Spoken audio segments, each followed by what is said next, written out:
मावळात आपण जर बघितलं तर सुनील शेळके यांचा विजयरथ जे घोडदौड सुरू आहे त्यांना थांबवण्यासाठी थेट केंद्रीय मंत्र्यांना मावळात यावं लागतं.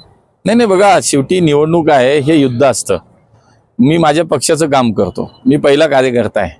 त्यामुळे कार्यकर्ता म्हणून मी राज्यभरात फिरतो, देशभरात फिरतो. पुणे महापालिकेची निवडणूक झाली, पिंपरी चिंचवडची झाली, राज्यात सगळ्या महापालिका निवडणुकीला फिरलो. असं काही कुठल्या व्यक्तीसाठी नाही, मी माझ्या पक्षासाठी येतो. शेवटी निवडणूक आहे, निवडणूक म्हटल्यानंतर माझ्या पक्षाचे उमेदवार उभे आहेत. आज मी मावळात ह्या कार्यक्रमासाठी आलो होतो आणि म्हणून मी एक पक्षाचाही कार्यक्रम आहे, प्रचाराच्या कार्यक्रमात सहभागी होतो. त्याच्यात गैर काहीच नाही ना. माझ्या पक्षाच्या उमेदवाराच्या मी प्रचाराला येतोय. याच्यामध्ये केंद्रीय मंत्री कुठं काय असा काही विषय नाही. पहिला मी कार्यकर्ता, मी 30 वर्ष संघटनेत काम केलेलं आहे. त्यामुळे मला असं वाटतं की माझ्या पक्षाचा उमेदवार निवडून आला पाहिजे, त्यासाठी मी आलोय. आगामी जी निवडणूक आहे ती भारतीय जनता पक्षाच्या होण्यासाठी कठीण ठरेल, काय सांगा? नाही, मला असं वाटतं की बघा, देशभरामध्ये वातावरण बदललेलं आहे. सगळीकडे आपण चित्र पाहतोय. बाहेर जाऊ नका, पुणे जिल्ह्यातच बघा. पुणे जिल्ह्यात 2 महानगरपालिका आहेत. दोन्ही महानगरपालिकेमध्ये स्पष्ट भारतीय जनता पार्टीला बहुमत मिळालं.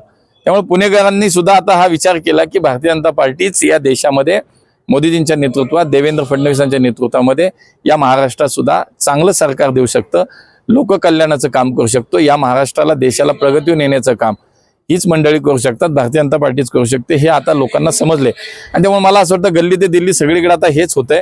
त्यामुळे पुणे जिल्हा परिषदेची निवडणूक असेल, पंचायत समितीच्या सगळ्या निवडणूक असेल, पूर्णपणे भारतीय जनता पार्टीला आता यश मिळणार आहे, याच्यामध्ये कुठेही शंका नाही.